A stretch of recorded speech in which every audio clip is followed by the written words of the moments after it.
Breaking news చూస్తున్నాం. 2024 parliament ఎన్నికల్లో BJP కేవలం 240 సీట్లు మాత్రమే సాధించింది. ఈ క్రమంలో ప్రధాని మోడీ రాష్ట్రపతి భవన్కు చేరుకుని తన ప్రధానమంత్రి పదవికి రాజీనామా చేశారు. అలాగే ఈ నెల 8వ తేదీన కూటమి సభ్యులతో బలం మూడోసారి ప్రధానిగా ప్రమాణ స్వీకారం చేయడానికి ముహూర్తం ఖరారు చేశారు. అయితే గతంలో బీజేపీ సొంతంగా 303 స్థానాల్లో విజయం సాధించి ప్రభుత్వాన్ని ఏర్పాటు చేసింది. కానీ ఈసారి ఆ పరిస్థితులు లేకపోవడంతో ఎన్డీఏ కూటమిగా ప్రభుత్వాన్ని ఏర్పాటు చేయనుంది. ఈ క్రమంలో మోడీ నేడు రాష్ట్రపతికి రాజీనామా పత్రాన్ని సమర్పించారు. అలాగే జూన్ 8న ఢిల్లీలోని కర్తవ్య పథ్లో ప్రధాని ప్రమాణ స్వీకారానికి ఏర్పాట్లు చేస్తున్నారు.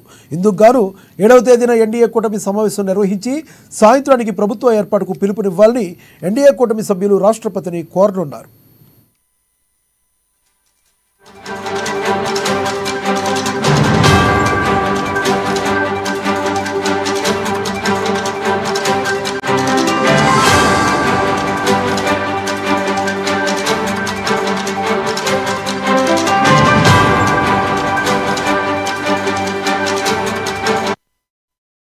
బ్రేకింగ్ న్యూస్ చూస్తున్నాం. 2024 పార్లమెంట్ ఎన్నికల్లో బీజేపీ కేవలం 240 సీట్లు మాత్రమే సాధించింది.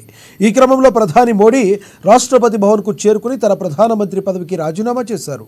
అలాగే ఈ నెల 8వ తేదీన కూటమి సభ్యుల బలంతో మూడోసారి ప్రధానిగా ప్రమాణ స్వీకారం చేయడానికి ముహూర్తం కూడా ఖరారు చేశారు.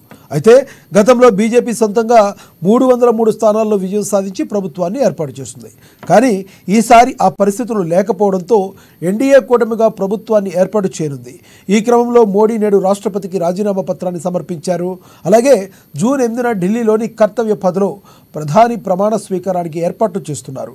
ఇందుకు గాను 7వ తేదీన ఎన్డీఏ కూటమి సమావేశం నిర్వహించి సాయంత్రానికి ప్రభుత్వ ఏర్పాటుకు పిలుపునివ్వాలని ఎన్డీఏ కూటమి సభ్యులు రాష్ట్రపతిని కోరనున్నారు.